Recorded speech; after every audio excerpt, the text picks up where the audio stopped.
Hello, beautiful star being. I hope that your heart is feeling loved and full of love. I want to give you some specific insight and intel about current energies. And in order to most effectively do that, I'm going to take just a couple minutes and recap kind of the too long didn't read version of some of the recent shares, particularly the longer transmission from, I don't know when that was.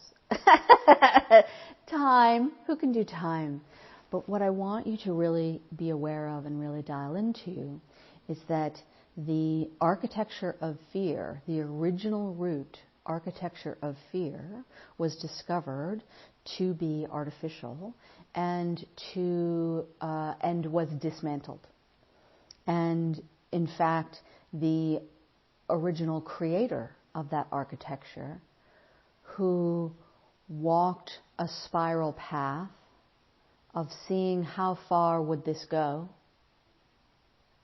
and therefore saw through many later times of beingness, when we moved into denser experiences such as having stars and star systems and having civilizations associated with those star systems, the kind of evolution, devolution, depending on how you look at it, of the architecture of fear went into extreme levels of AI technology, way beyond whatever we think we're talking about when we talk about that in the human world at this time. So we could call it, esoteric AI technology.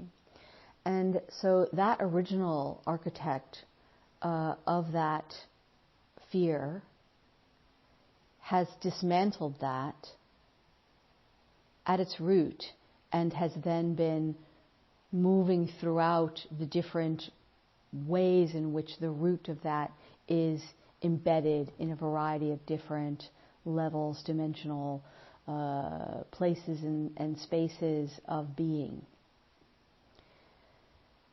And he has completed for himself his own journey into the center of that particular spiral and is moving back out again. So what that means for us here in human form is that the architecture of fear has been removed. And so now all that remains that we could call fear is the neurobiological habits of the brain and the nervous system. This is incredibly important. What it means is that where we have been walking around in human form carrying this 800-pound gorilla on our back without even being aware of it, similar to wearing a massive set of sort of armor, believing that it's going to help you, but it's so heavy you can barely fight and you end up getting killed because you were wearing the heavy armor that was too heavy, right? If that makes any sense. And so that weight is gone. You don't have to do anything for it to be gone. It just is gone. And I've been hearing from people since I shared that about their own extraordinary experiences and observations amongst themselves and those in their lives where situations that would typically have created an enormous amount of fear, anxiety, disruption actually did not create that, and people being sort of astonished about how can that even be, and then just sort of carry on, right? And of course do the work of anchoring into your nervous system and your brain, the neural rewiring work in the brain, that's possible. Okay, so with that being gone, we now enter, if you will, an entirely new phase of human experience on Earth, as does Earth herself and other beings that are here, seen and unseen, discovered and undiscovered. And so it's totally a new game, is how I like to think of it at this phase. From the standpoint of my soul came into this body to have the experience here, like a giant game. And I've been kind of playing around and doing all the things.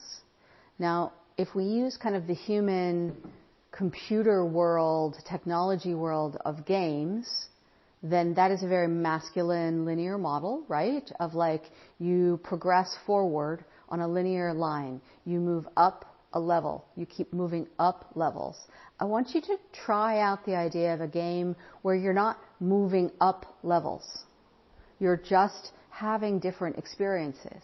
And maybe as you're going around having different experiences, you're picking up new superpowers or new skills or whatever you want to call it, or new magics or whatnot, right? New capacities. And the game is a spiral, not a line. So we're in a new game, but we're in the very, very early stages of it. And so I'm going to break down what's going on and a couple of different options and attach it to kind of current human time so that you can interpret what's going on if this feels useful to you. As always, take what's useful and leave the rest without judgment. And you can kind of work with things as you go. So it can also be very destabilizing to have this massive architecture of fear simply removed. So if you have been feeling like things are like, whoa, kind of topsy-turvy or sort of disruptive and sort of like you're not really sure which way is up and what's going on and, you know, la, la, la, and maybe you're riding that just fine and maybe it's upsetting you at times as well and you can't really figure out kind of a story to attach to any of that sensation, like that's normal. That would be normal. There would be nothing wrong. I mean, all experiences are fine. Nothing's wrong with any experiences. But there would be nothing to say like, oh, you're doing it wrong. You know how we do that to ourselves, right? It's just like a massive carpet that we have been living on got pulled out really quickly, right? And I'm just getting this image right now of when, people do the kind of the trick where they pull the tablecloth off the table and leave all the dishes in place, right? So it's like that. So we pulled the tablecloth off the table. The dishes are pretty much mostly in place, but, maybe still a little like, whoa, kind of wobbling, like, what was that? Right? And that's your nervous system in particular that's going, whoa, what was that? So just kind of lighten up on yourself a little, kind of hold your nervous system like a little kid and just be like, it's cool, we got this, it's all right, we're going just good. So now, between now and solstice, we have been in, and will continue to be in, essentially kind of an integration leading into preparation phase for, you could think of it as sort of like we're going to move through a gateway in solstice, where we really sort of officially get started with the new game. And everybody moves in their own timing, and so you may already be in it, you may already be playing it, you may find as you move through solstice that you're not quite there yet. I'll speak to that in a moment. And so, but in this period leading up to solstice, you can expect that there will be continued sort of like refinements around what you've been clearing out, what you've been letting go of, what you've been completing. Any form of kind of detoxifying, of kind of removing of kind of gunkiness from any level of your experience of your being, that can be going on, which can feel amazing and like a super lightening of the load, but it can also have sort of some temporary crappy feelings as well. It may show up in your body in different ways as well. Just let the process keep happening. Try to feel into whatever guidance you can around what can I do to assist this process. You may not receive any guidance around that, and that's okay. And you just simply trust your own cosmic self and whatever kind of guidance you feel connected to help you through the process. Just, you've got me, carry me through this process, and trust that that's occurring. You may find that you have had extraordinary requirements within yourself to rest way more than you're used to or way more than you want to. And that's just Follow that. Let that be your guide. Don't push yourself physically. This is not a time to push yourself physically in an aggressive manner. Unless that's something that really lights you up to do. And that's a very, very tiny subset of you.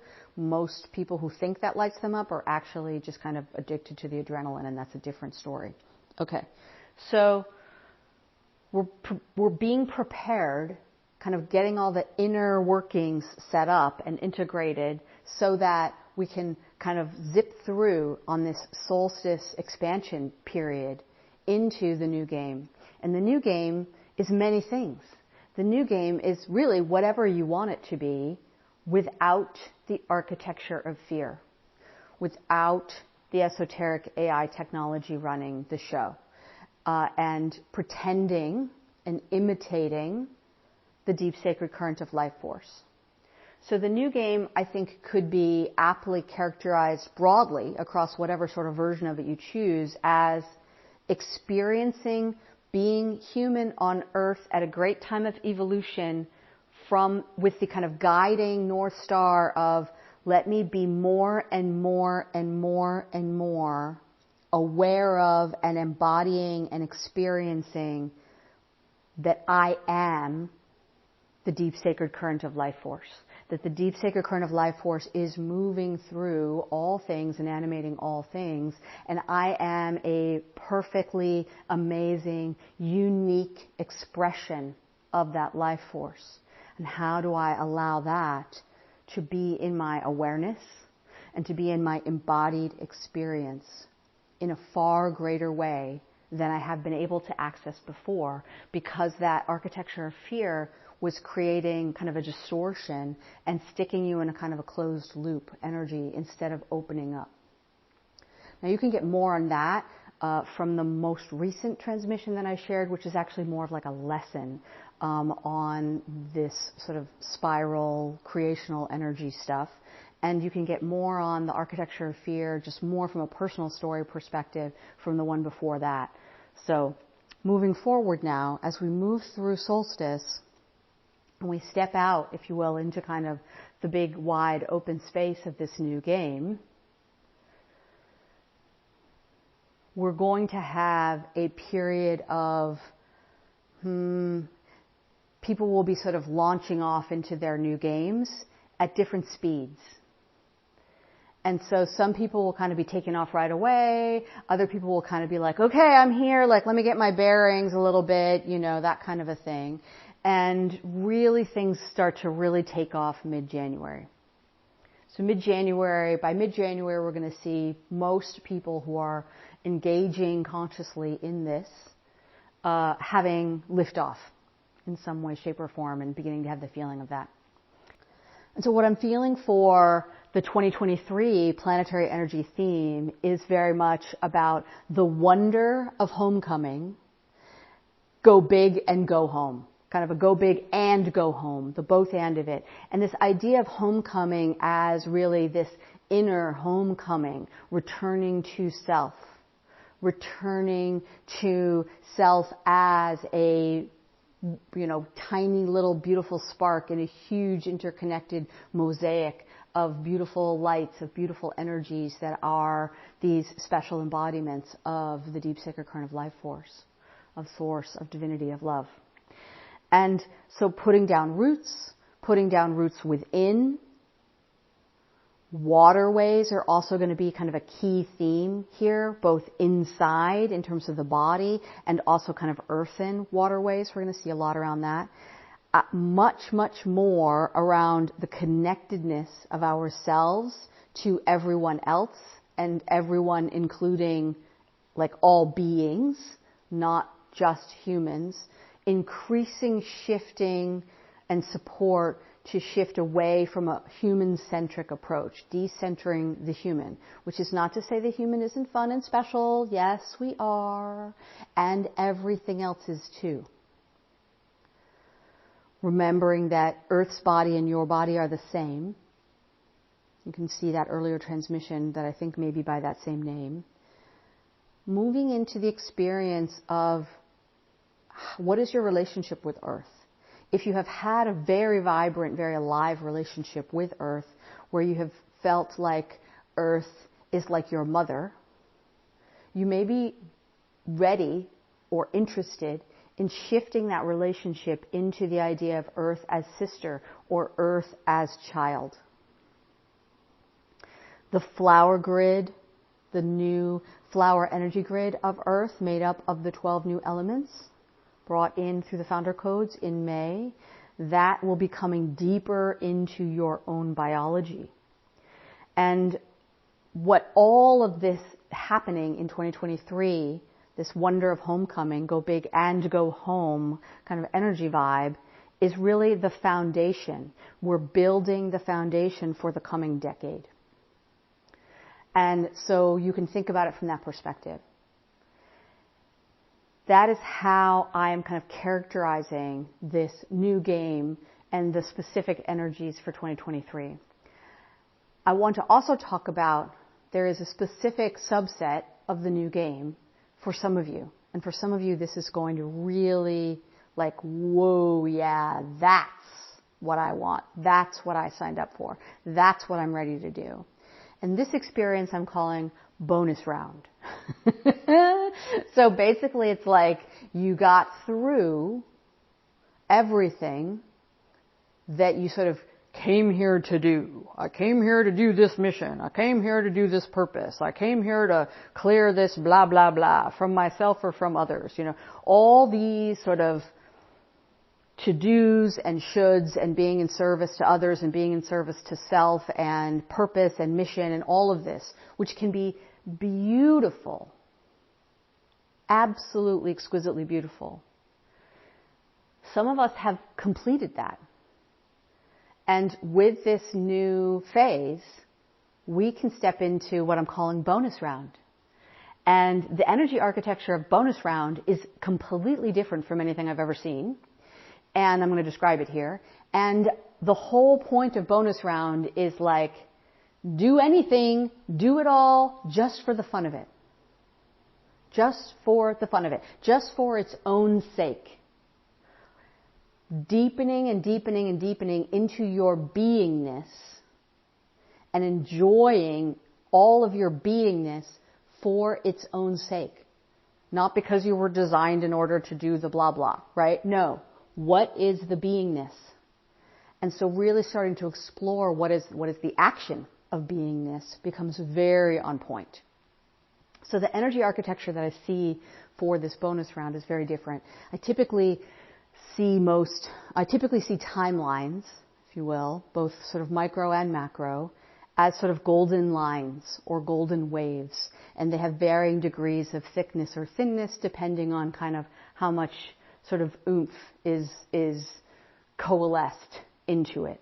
And, you know, at a sort of a granular level, there are infinite timelines for being coming into human life. There's infinite timelines, technically speaking, but many, many, many, many of them kind of collect together like tiny little threads that come right alongside each other, so such that they are virtually indistinguishable and sort of functionally the same timeline from the perspective of the being. And so then those threads are kind of pulled together and they're kind of like a string now. They're thicker, or they might be really thick like a rope, right? So I always see those as these sort of like golden lines. And this is, yeah, that's how I'm just going to say that. The bonus round I see as sort of the golden lines stop and they come into this round, silver, kind of liquidy, molten, moving, silver, shallow bowl. And the shallow bowl feels, has a kind of the energy very much of like, that there's just like, you could just zoom all around this bowl, down it and up it and zipping in and out like in a skateboard park, right? Like at a skateboard park where it's like, whee down from this side, whee back up to the other side, and then whee down again, and you're crisscrossing all over the bowl, however much you want. You know, riding around the top, like staying down on the bottom, going around in circles, zipping across and zipping back down across, whatever you want to do. And it has this very, very playful, very active vibe. And, which doesn't mean you have to be doing a lot of action. Let me be really clear. Just the energy itself has this very kind of alive, sort of playful energy. And the image that kind of popped into my head after that was this image of the Silver Surfer.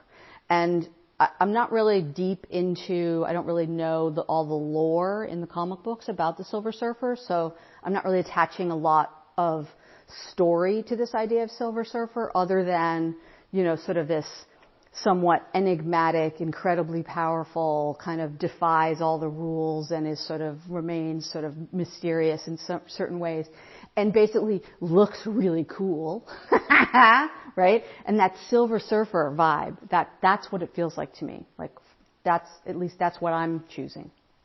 So going into this bonus round, for those of you who are really feeling like, yeah, that feels right. I feel like I am like complete and ready to have bonus round, ready to just have the rest of what's going on here in my human life just be about the sheer kind of fun, joy, delight of it, the experience of it, just for its own sake. I'm ready to pop up and out of service models. And I'll talk more about service models another time. I've spoken about it, I think, a few times here and there in recent transmissions, but I'll do more about that later. So for those of you who are really aligning with this bonus round idea, and you're thinking, okay, but how do I really support myself to like make sure I get that and I don't miss it? So right there, don't do that. That's a big part of it. Just really get into activities most correctly express your beingness. And how can you be getting those into your day as regularly as possible, or your week, as regularly as possible for their own sake? Not because you're doing them in order to create a certain impact or outcome for others, whether that's other humans or animals or the planet. And that the gift, if you will, of the impact that your action may have on other humans, animals, plants, the planet, is a byproduct, not the driver, not the motivation. So I'm not saying don't have positive impact. I'm saying that in fact positive impact is expanded exponentially when the positive impact is a byproduct of your just joyful, blissful doingness from your beingness. And it's one of these fun little sort of paradoxical moments of like, but wait, if I'm thinking about that, then am I really doing it in order to do that? And then I've popped myself out of the energy of doing it for its own sake. Yeah, that's absolutely. That's part of the fun of the bonus round. It's like, ooh, I want to play around with that subtle shift and really like figure it out. I really want to get it. I'm really here for it, Yeah. So that's kind of the main energy updates that I wanted to give you at this time. And I hope that they are fun for you and that they support you through these next few weeks. And there's just a lot of material that you can be working with from the previous transmissions to support this. And if you need additional support, feel free to reach out. I may or may not be able to help, but if I can easily do so, and it aligns for me to do that, I'll be happy to. Okay? All right. I love you, and I thank you for your light in the world. And go have fun. Go do cartwheels, literal or metaphorical, for their own sake. Okay. Bye.